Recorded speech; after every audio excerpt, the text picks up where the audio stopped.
The silence wasn't empty. That's the first thing I need you to understand. Because when people describe the moment before the light, they always talk about the quiet like it was the absence of something. Like all the noise just got turned off. But what I experienced was different. The silence had weight. The silence had presence. It pressed against me from every direction like something that had been waiting specifically for me. And it knew my name before I did. My name is Marcus, and I died on the operating table on a Tuesday morning, 3 minutes and 40 seconds into a surgery that was supposed to be routine. The surgeon attempted resuscitation 4 times, 4 separate attempts to bring me back.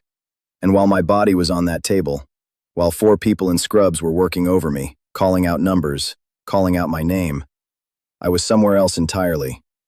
I was being shown something I was not supposed to see, something I am still not sure I was strong enough to carry back. If you've never heard my story before, subscribe right now. Hit that button. What I'm about to tell you is going to change the way you think about the people on your television screen, the voices in your speakers, the names that fill the headlines. This is not a comfortable story, but it is a true one. And before I get into what Jesus showed me, drop a comment below. Tell me, do you believe that fame protects you? Do you believe that being known by millions changes what waits for you on the other side? I want to hear your thoughts, because by the end of this, your answer might be very different. Let me go back to the operating table. Let me go back to that Tuesday. I had been experiencing chest pain for about 3 weeks. Irregular heartbeat, they said. A procedure to correct it. Minimally invasive, they said. I had done the research, talked to 2 different cardiologists, felt confident. I kissed my wife at the door of the pre-op room. She squeezed my hand and said she'd be right outside. I remember the ceiling tiles. I remember counting them as the anesthesia started to pull me under. I remember thinking, this is fine. This is going to be fine. And then the silence came, not the anesthesia darkness that people describe, where everything just goes black and you don't remember anything. This was different. This was a complete, total, deliberate stillness. And it arrived like a door being closed. Like the world outside had sealed itself off, and whatever was in here with me, whatever occupied that silence, was now the only thing that was real. I was standing. That was the first thing I noticed. I was standing, and I had a body, but it wasn't the body on the table. It felt lighter than anything I'd ever worn. Like I had been carrying a coat for 43 years and someone had finally lifted it off my shoulders, and I hadn't even realized how heavy it was until it was gone. I looked down at my hands. They were mine, but cleaner somehow, more precise. Like a better version of the same instrument. The silence lasted what felt like several minutes. I didn't panic. I want to be honest about that. I didn't panic, and I still don't fully understand why. There was something in that silence that communicated safety, even as it communicated seriousness. It was like standing at the edge of the largest thing you have ever stood at the edge of, and knowing that you were held. That whatever was on the other side of that edge was not going to let you fall. And then the light came. Now, I know how that sounds. I know that in the world of near-death experiences, the light is almost a cliché by now. But I want to be clinical about this, because the word light doesn't actually describe what I saw. Light is what comes from a lamp, from the sun, from a screen. What I saw was something that produced light the way a fire produces heat, as a byproduct of what it actually was. It wasn't aimed at me. It wasn't performing for me. It existed, and the fact that it existed created illumination the way the sun creates a morning. You don't ask the sun to shine. It shines because of what it is. And in that light, he was there. I'm not going to over-describe this. I'm going to tell you what I saw with the same clarity I would use to describe a person I met on the street. He was tall. He wore something white, but the white was not the white of fabric. It was the white of the light itself, which means it was not really white at all. It was something that the color white is only trying to point toward. His face, I will say this. His face was the most specifically kind face I have ever seen. Not soft, not passive. Kind in the way that absolute certainty is kind. He looked at me like he had known every single thing about me since before I had been born, and had decided, in full possession of all that information, that I was worth showing up for. He said my name. He said it once. And the sound of my name and his voice was the most disorienting moment of the entire experience, because I had never heard my own name sound like that. like it meant something. Like it was not just a label, but an address. Like it was where I actually lived. He said, "I want to show you something you have not been able to see." I said, "What is it?" He said, "The weight of a final hour."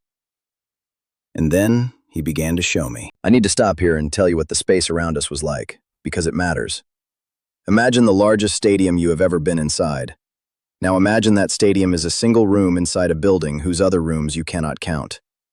Now imagine that building is a single structure among structures that extend so far in every direction that the concept of distance stops being useful. That is the closest I can get. The beyond was not just bigger than anything I had ever known. It was bigger than my ability to measure big. It made the largest thing I had ever stood inside feel like a hallway. And in that space, Jesus began to open doors. I don't mean literal doors. I mean that there were moments in front of me, like windows into specific times and places, and through each one I could see a person, and I could see what they were doing, and I understood without being told that I was watching their final hour before everything changed. The first person I saw, I recognized immediately. Not because I was close to this person, I had never met them in my life, but you would know this person's face. You would know their name. This was someone whose voice had filled stadiums, someone whose image was on magazine covers, on billboards, on the screens of millions of phones. A performer, a global name, a cultural monument. And in their final hour, they were alone. That is what hit me first. The aloneness. Not sad aloneness. The aloneness of someone who had chosen it so completely and for so long that they had stopped noticing it. The person was in a room surrounded by luxury that would cost more than most families earn in a decade. And they were sitting in the middle of it, not performing, just sitting. And there was something in their expression that I recognized because I had seen it in myself during the hardest years of my life. It was the expression of a person who had been running from a question for so long that they had stopped remembering what the question was. They had never stopped running. Not once. And in that final hour, the question caught them. Jesus didn't explain it to me. He didn't need to. I understood what I was seeing. Someone who had traded every opportunity to stop and answer for another stage, another crowd, another season of noise. And now the noise was over, and the question was still there, and there was no more time to defer it. I watched this person sit with that question for what seemed like a long time. And then the hour was over. Jesus turned to me and said, "Fame is not a shield. It is an amplifier. It makes the truth louder, not softer." He said, "The more people who knew their name, the more opportunity they had.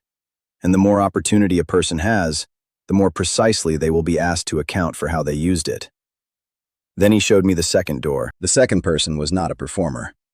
This was someone from the world of faith. A figure who had preached to millions, whose sermons had been shared across the internet, whose face was synonymous with a particular message about love and grace and the goodness of God. I won't say more than that about who it was, but you have probably sat in a pew, or in a living room, or in front of a screen, and listened to this person and felt something close to certainty. In their final hour, they were preparing a message. That's what I saw. They were working on words, and the words were beautiful, genuinely beautiful, and they believed those words completely while they were writing them. That is the part that broke something open in me. This was not a hypocrite in the obvious sense. This was not someone who preached what they didn't feel. They felt it. But there was a section of their life, not the preaching, not the public work, a section that had been closed off from the God they preached about. Locked, private, untouchable. And they had gotten so good at keeping those two rooms separate that they had nearly convinced themselves the locked room didn't exist. Jesus said, "A person can speak my name with complete sincerity and still refuse to give me the one room they never talk about." He said, "The locked room is not where I am kept out. It is where they are kept in." I felt the weight of that. I felt it physically.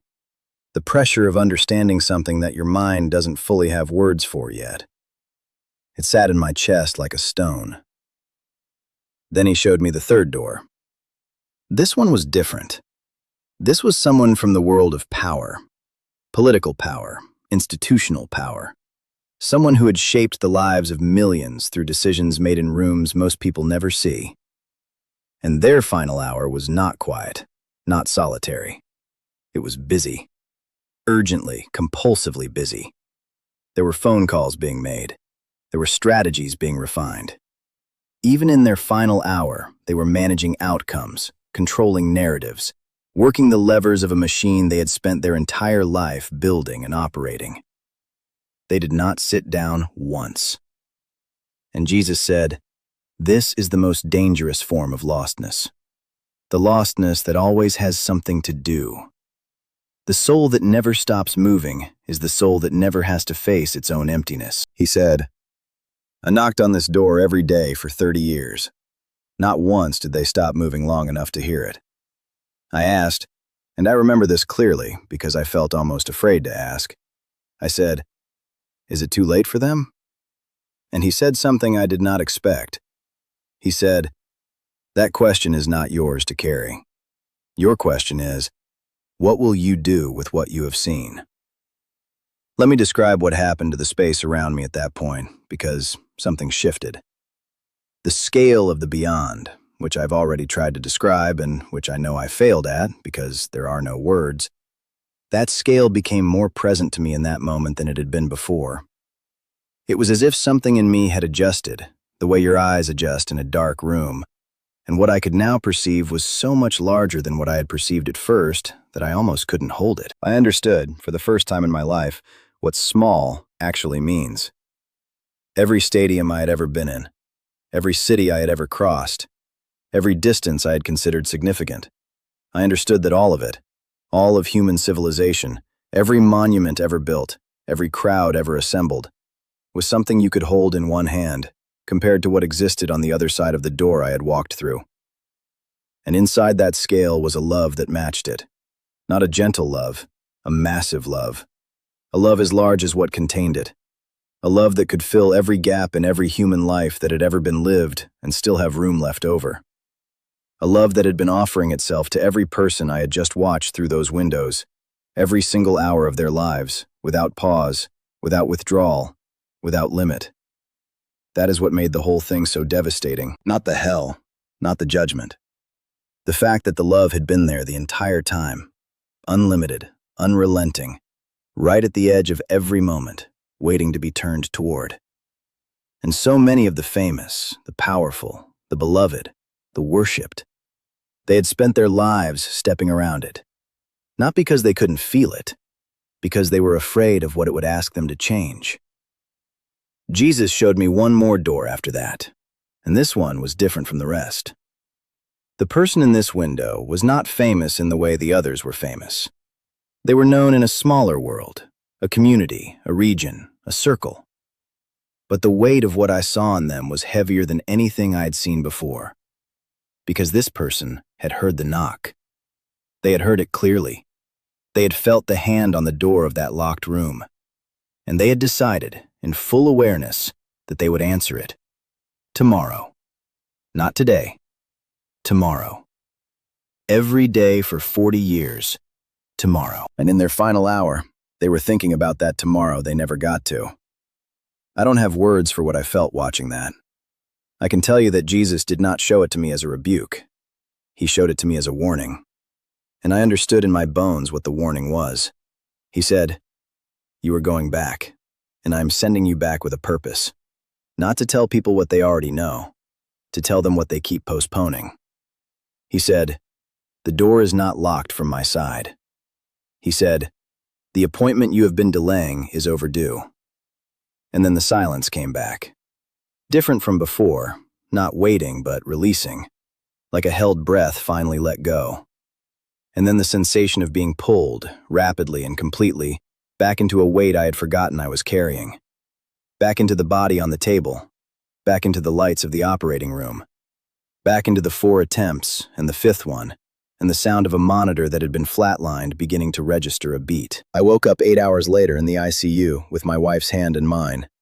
And the first thing I said to her, before I told her anything, before I had words for any of it, was, "I need to tell you something. Not tomorrow, right now. I am telling you right now because the thing Jesus kept showing me, across every one of those doors, was not a message about hell. It was a message about tomorrow, about the next chance, about the thing you have been putting off that you already know is overdue. You know what it is. I don't have to describe it. The person you need to call, the conversation you have been dreading, the habit that you have known for years is closing a door inside you. The prayer you stopped saying because it felt like it wasn't landing anywhere. The faith you put down when it got heavy and never picked back up. You have been waiting for the right moment. Jesus showed me what the right moment looks like when it runs out. I am not trying to scare you. I am trying to do the thing he sent me back to do, which is to stand here and say, with whatever urgency I can push through a screen, the appointment is now. Not when you feel ready, not when the situation is calmer, not after this week, not after this season, not after things settle down. Now. If what I saw means anything, it means this. Fame doesn't protect you. Power doesn't protect you.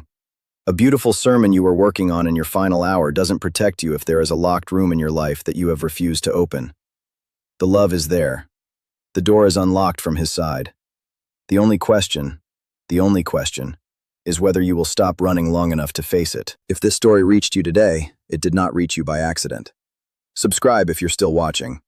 Because everything I share on this channel is exactly what I described today. The things that I was told not to keep quiet about.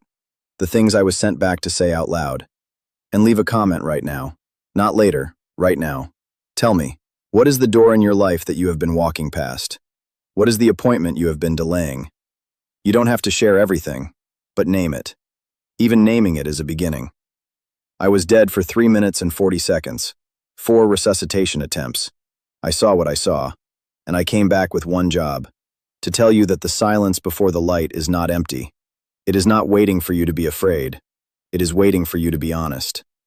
That is the only appointment that matters.